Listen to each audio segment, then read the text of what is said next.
नमस्कार, स्वागत है आप सभी का हमारे इस खास कार्यक्रम खास मुलाकात में। मैं हूं आपके साथ आरेंद्र।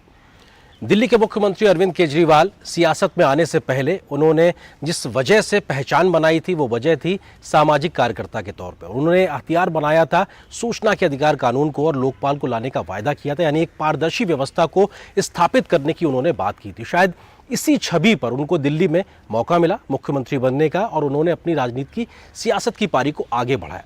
लेकिन इस समय दिल्ली की सरकार पर इस बात का आरोप लगा है कि वो सूचना के अधिकार के कानून को सही तरीके से लागू नहीं कर रही। केंद्रीय सूचना आयुक्त उदय माहौरकर जी ने एक चिट्ठी लिखी है दिल्ली के उपराज्यपाल को। उसमें साफ तौर से कहा है सिलसिलेवार तरीके से तथ्यों के आधार पर कि दिल्ली में किस तरीके से सूचना के अधिकार कानून की हीला हवाली हो रही, सही से लागू नहीं किया जा रहा। इसी विषय पर क्या है पूरा मामला, बात करने के लिए बहुत ही खास मेहमान मेरे साथ मौजूद हैं। उदय माहौरकर जी, केंद्रीय सूचना आयुक्त, सर बहुत बहुत स्वागत दूरदर्शन के लिए वक्त निकालने के लिए। बड़ा और पहला सवाल यही, क्या वजहें थी, क्या आपको ऐसा तथ्य मिला जिसकी वजह से आपको चिट्ठी लिखने की जरूरत महसूस हुई दिल्ली के उपराज्यपाल को कि आखिर सूचना का अधिकार कानून दिल्ली में सही से लागू नहीं हो रहा? देखिए, ऐसा है कि जिस तरीके से आरटीआई का इम्प्लीमेंटेशन हो रहा था दिल्ली सरकार के अंदर, बार बार उसका उल्लंघन, आरटीआई एक्ट की एक तरीके से इंसल्ट। अगर डिप्टी कलेक्टर है पीआईओ, पब्लिक इंफॉर्मेशन ऑफिसर, तो क्लार्क को भेज रहा है। ये परिस्थिति एक केस नहीं, कई केसों में, और सब में खराब कि रेवेन्यू के अंदर जहाँ अधिकारी मिले हुए हैं स्कैमस्टर्स के साथ, उसमें सूचना नहीं देना। स्कैमस्टर्स के अंदर फोर्जरी करने वाले लोग भी आ गए, है ना। हॉस्पिटल के केसेस हैं, सीरियस केस हॉस्पिटल का, कोई व्यक्ति की पत्नी की कोविड के अंदर डेथ हो जाती है और उसकी सूचना नहीं दे रहे। और दूसरे दो तीन जो पब्लिक इंटरेस्ट के जो केस आए मेरे सामने, जिसमें मुझे लगा कि सूचना ये जो कानून है उसका उल्लंघन हो रहा है, वो दो या तीन केस बहुत ही ध्यान खींचने वाले हैं। एक तो है कि BIPL नाम की एक डिस्कॉम है जिसके अंदर 51% जो स्टेक है वो RIL का है, रिलायंस इंफ्रास्ट्रक्चर लिमिटेड, और 49% दिल्ली सरकार का है।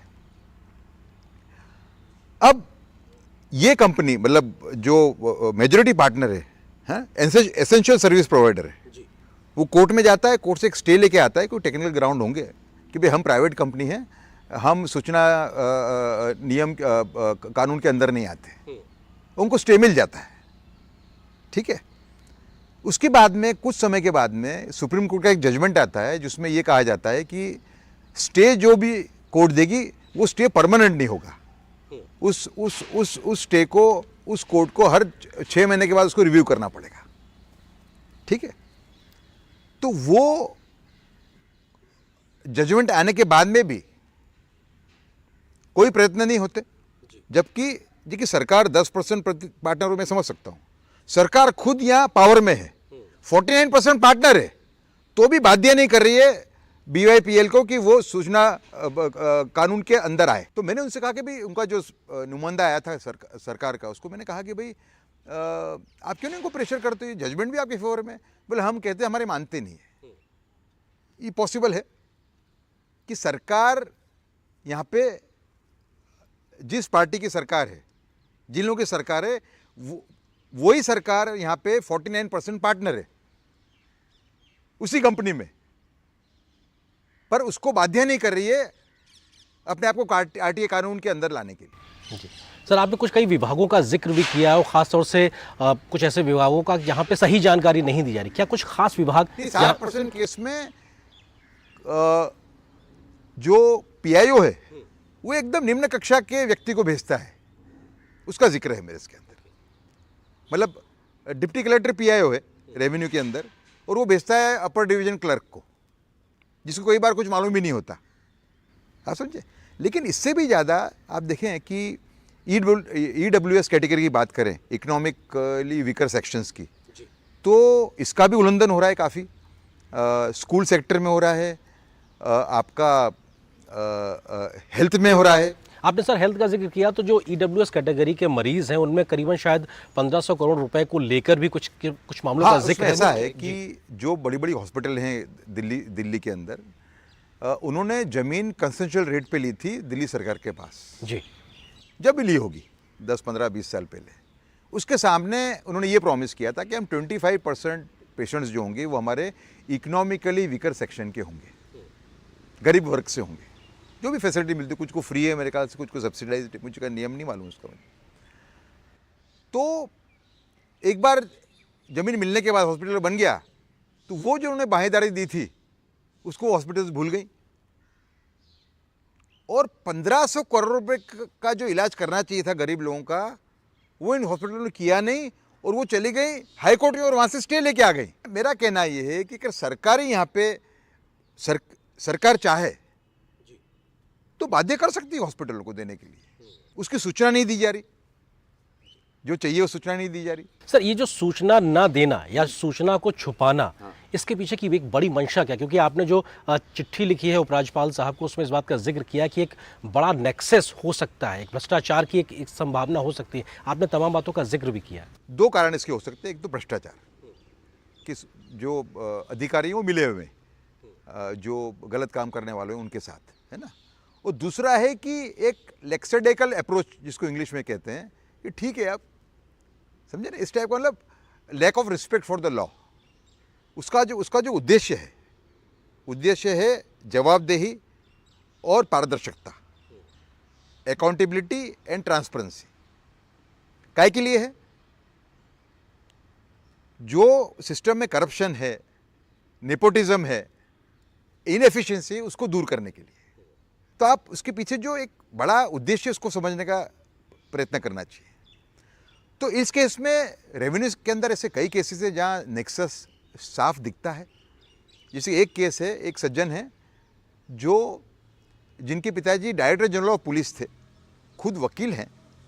वो एक प्रॉपर्टी लेते हैं दिल्ली में, और उस प्रॉपर्टी के ऊपर 5 या 6 महीने के बाद में एक दूसरे व्यक्ति आ जाता है कि ये आधी प्रॉपर्टी मेरी है, और वो डॉक्यूमेंट्स पेश करता है।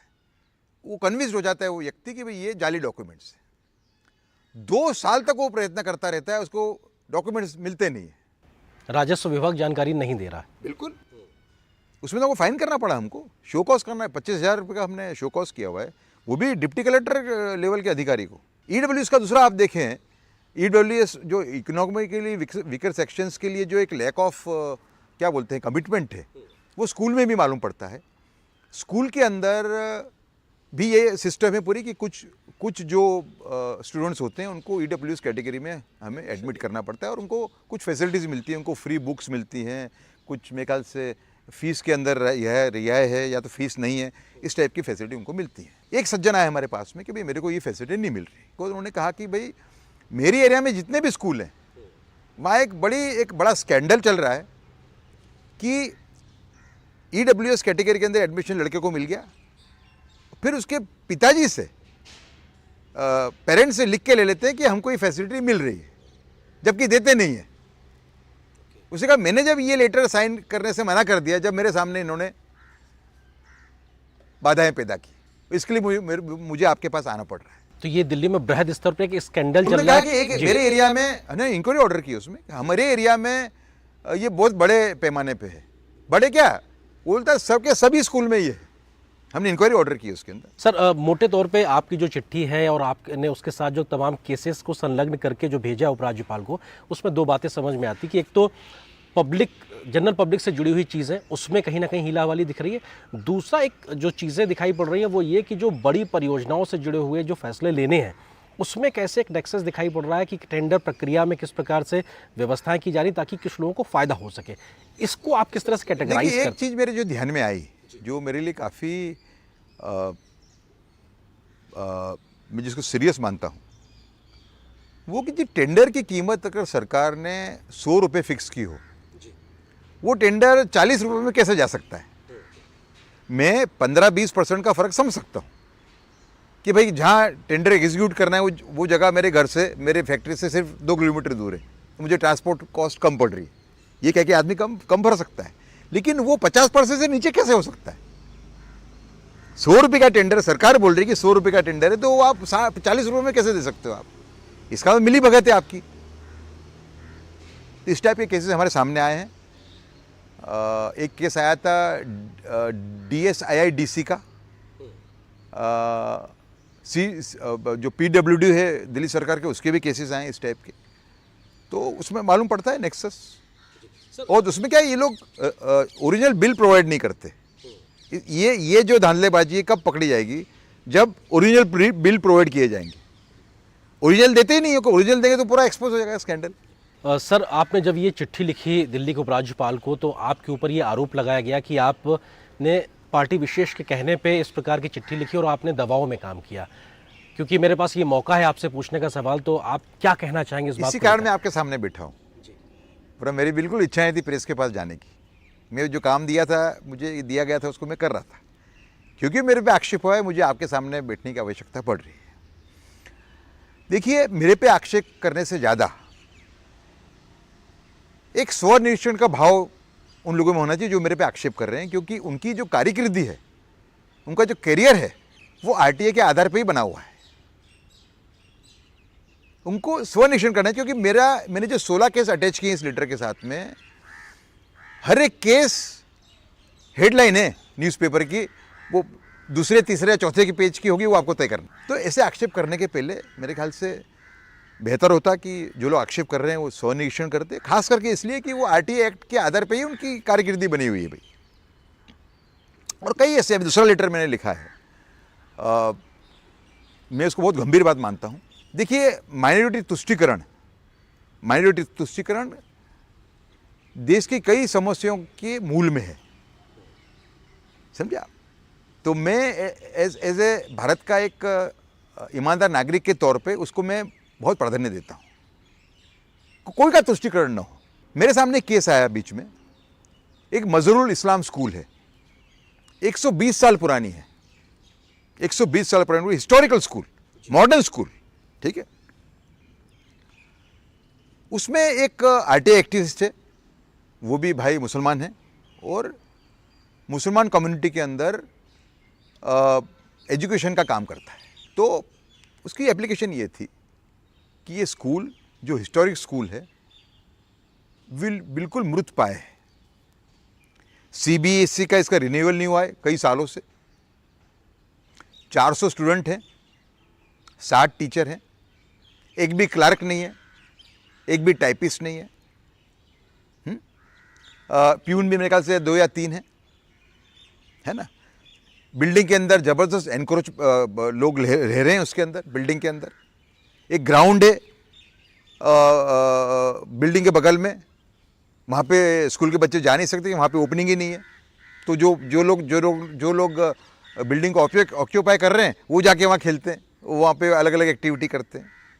तो मुझे थोड़ी गंभीर लगी है, तो मैं उसके तहमे में गया। और तो और वो जो स्कूल से जो PIO आए थे, प्रिंसिपल, वाइस प्रिंसिपल इम्तियाज़ अहमद करके, वो खुद 7 पीरियड लेते हैं रोज। वो अकेले खुद 7 पीरियड लेते हैं। और उन्होंने भी कहा अपनी हियरिंग के अंदर कि हमको जो सपोर्ट मिलना चाहिए, सपोर्ट सरकार की तरफ से नहीं मिल रहा। देखिए, ये स्कूल जो है उसको चलाती है, उसका महकमा चलता है वक्फ बोर्ड के थ्रू, लेकिन वक्फ बोर्ड होता है सरकार के तहत। और मैं उसके तह में गया तो मुझे मालूम पड़ा कि ऐसे 6 स्कूल हैं मध्य दिल्ली के अंदर, जो हिस्टोरिकल स्कूल हैं, जो 80 साल 90 साल पुरानी हैं, और जहाँ मुसलमान समाज के बड़े बड़े लोग, राष्ट्रभक्त नेता भी उसमें पड़े हुए हैं। जैसे कि 2 भूतपूर्व राष्ट्रपति भारत के, डॉक्टर जाकिर हुसैन, फखरुद्दीन अली अहमद, ये लोग वहाँ पड़े हुए हैं, और उनकी ये हालत है। फिर मुझे एकदम याद आया इसके अंदर कि दिल्ली सरकार जो मस्जिद के इमाम होते हैं और मुएज्जिन होते हैं, उनको पगार देती है। उसके तह में गया तो मालूम पड़ा कि 24 करोड़ रुपए पगार के रूप में हर साल इमाम और मुएज्जिन को देती है दिल्ली सरकार। मेरा मुद्दा यह था कि मॉडर्न स्टेट जिसका मूल रिलीजन नहीं है, जिसका मूल है धर्म निरपेक्ष, जिसके मूल हैं, उसके अंदर एक सरकार जो रिलीजियस प्रीचर्स हैं उनको पगार दे रही है, और जो मॉडर्न एजुकेशन देना थी उस कम्युनिटी को वो नहीं दे रही। उसके लिए प्रयास नहीं कर रही। तो मेरे लिए बहुत ही गंभीर मुझे ये मामला लगा, क्योंकि मेरे खुद के सेंटिमेंट्स भी उसमें से जुड़े हुए थे, क्योंकि मैं अल्पसंख्यक तुष्टीकरण का मेरा एक अलग से उसमें मेरे विचार हैं और बहुत स्ट्रांग विचार हैं उसके विरुद्ध में। तो मैंने उसमें एक इंक्वायरी ऑर्डर की है। प्रिंसिपल सेक्रेटरी एजुकेशन को कहा है कि ये 6 स्कूल की इंक्वायरी करे वो, है ना। पहला तो क्यों नहीं हुआ है तो उसमें जवाबदेही सेट करे और एक्शन ले अधिकारियों के सामने, जो डायरेक्टरेट ऑफ एजुकेशन है ना। ये सब गवर्नमेंट एडेड स्कूल हैं। फिर क्या उन कैसे सुधार सकते हैं वो प्रयत्न करें, और एक मुझे रिपोर्ट दे 2 महीने के बाद। ये ऑर्डर मैंने पास किया। लेकिन मैं मानता हूं कि जितने भी ऑर्डर मैंने पास किए उसमें एक राष्ट्रीय हित की बात करें तो ये बहुत इंपॉर्टेंट ऑर्डर है। ठीक सर, ये बहुत महत्वपूर्ण किस्से या कहा जाए जो तथ्य हैं वो आप सामने रख रहे हैं। लेकिन क्या मोटे तौर पे देखा जाए तो एक पारदर्शी व्यवस्था को लागू करने में, क्योंकि बहुत से अलग अलग महत्वों के मामले आप तक आते हैं, क्या दिल्ली सरकार विफल होती दिखाई पड़ रही है? आपको लग रहा है कि जिस प्रकार की व्यवस्थाएं होनी चाहिए थी, जिसका एक दावा था, वो नहीं है क्या? देखिए, बहुत बड़ा मैं अगर आक्षेप करूँगा तो ठीक नहीं रहेगा, लेकिन जो मेरे सामने आया खासकर रेवेन्यू सेक्टर के अंदर, इवन रजिस्टर और कोऑपरेटिव्स के अंदर ये हालत है, खराब हालत है। डॉक्यूमेंट्स मिलते नहीं है, डॉक्यूमेंट्स देते नहीं है, या तो मिसलीड करते हैं एपेलेंट को। दूसरी एक जो मुद्दा मेरे सामने आया कि जो एंसेस्ट्रल प्रॉपर्टी है, लैंड है, देखिए आज का जो दिल्ली है उसमें कई गांव सम्मिलित हैं, जो पहले गांव थे, यहाँ के रहने वाले थे, जिनकी ज़मीन थी, है ना। अब वो ज़मीन, उनसे ज़मीन अगर सरकार लेती है कि हमें ये डेवलपमेंट प्रोजेक्ट के लिए ज़मीन का टुकड़ा चाहिए आपका, है ना, और 10 या 15 साल के बाद में उसमें कुछ खड़ा नहीं है तो उसमें एंक्रोचर्स आ जाते हैं, तो उसका हक बनता है जानने का सरकार के पास कि भाई ये हमने तो ज़मीन इस प्रोजेक्ट के लिए दी थी, यहाँ पे तो दूसरा उल्टा ही हो रहा है। उनको सूचना नहीं मिलती, है ना। उसमें रेवेन्यू के लोग मिले हुए नीचे के लेवल के, है ना। एक केस मेरे पास अभी परसों आया, बड़ा गंभीर केस था कि एक डेवलपमेंटल प्रोजेक्ट के लिए ज़मीन एक्वायर करनी थी, एक्वायर के प्रोसीडिंग्स चालू में भी, है ना। एक सज्जन ने उसकी 8 बीघा ज़मीन बीच में है कहीं, 8 बीघा ज़मीन, उसके अगल बगल कम से कम 40 से 50 बीघा ज़मीन एक कंपनी की है ना।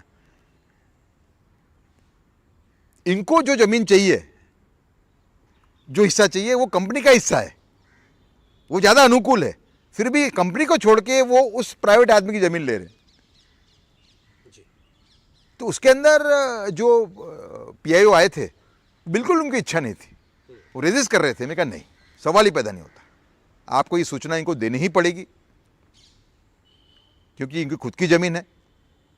और यहाँ मुझे लगता है कि यहाँ पे कोई मिली भगत है इस कंपनी वालों से हो सकती है, इसके लिए आपको पारदर्शक रहना पड़ेगा इसमें। तो ऐसे कई केस आते हैं। जी सर, अब मोटे तौर पे किस तरह से, क्योंकि आपने जो पत्र लिखा है उपराज्यपाल को, उसमें इस बात का भी जिक्र दिया कि कई जो विभाग हैं दिल्ली सरकार के अधीन, वो जवाब ही नहीं दे रहे हैं या मिसलीड करने की भी कोशिश कर रहे हैं। इन सब चीज़ों के पीछे आपको क्या मकसद नज़र आता है, और या किस प्रकार की एक पूरी व्यवस्था दिखाई पड़ रही है आपको? तो एक तो मैंने पहले भी कहा आपसे कि मिली भगत, जो स्कैमस्टर्स हैं उनके साथ मिली भगत हो सकती है अधिकारियों, खास करके रेवेन्यू सेक्टर में तो होती है। ज़मीन का मामला होता है, करोड़ों रुपए का होता है, ठीक है ना। और दूसरा हो सकता है इसके अंदर जिसको बोलते हैं इंग्लिश में लेक्सेडाइकल अप्रोच, कि भाई ठीक है अब देखेंगे इसको, मतलब जो जवाबदारी होनी चाहिए सूचना अधिकारी में कि भाई ये जो एक्ट है, खैर अभी तो काफ़ी कुछ ठीक हो रहा है, क्योंकि मैं खूब स्ट्रॉन्ग एक्शन ले रहा हूँ, फाइन भी कर रहा हूँ, बाध्य कर रहा हूँ उनको, और कभी जब मौका भी देता हूँ कहता हूँ कि भाई ये सूचना इनको 20 दिन में मिल जानी चाहिए, नहीं मिली, अगर ये शो कॉज में आए तो मैं आपको पनिश करूँगा। तो उससे मामला ठीक होता जा रहा है, लेकिन उसके लिए मुझे परिश्रम करने पड़ रहे हैं।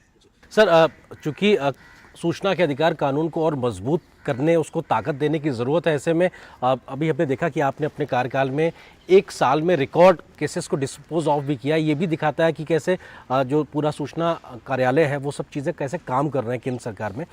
उसको लेकर किस तरह से आप लोगों ने प्रयास किए हैं ताकि बेहतरी से इसको लागू कर सकें? फिगर्स अपने आप में एक मायने रखती हैं।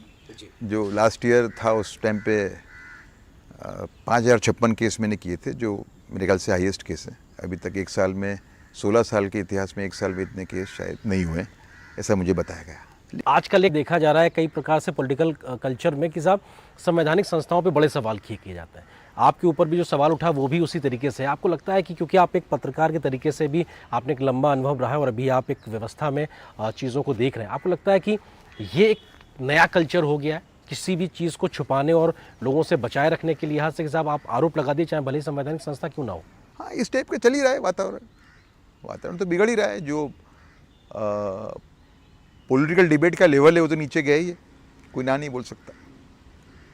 लेकिन हमारे जो स्तंभ हैं डेमोक्रेसी के अभी भी स्ट्रांग है।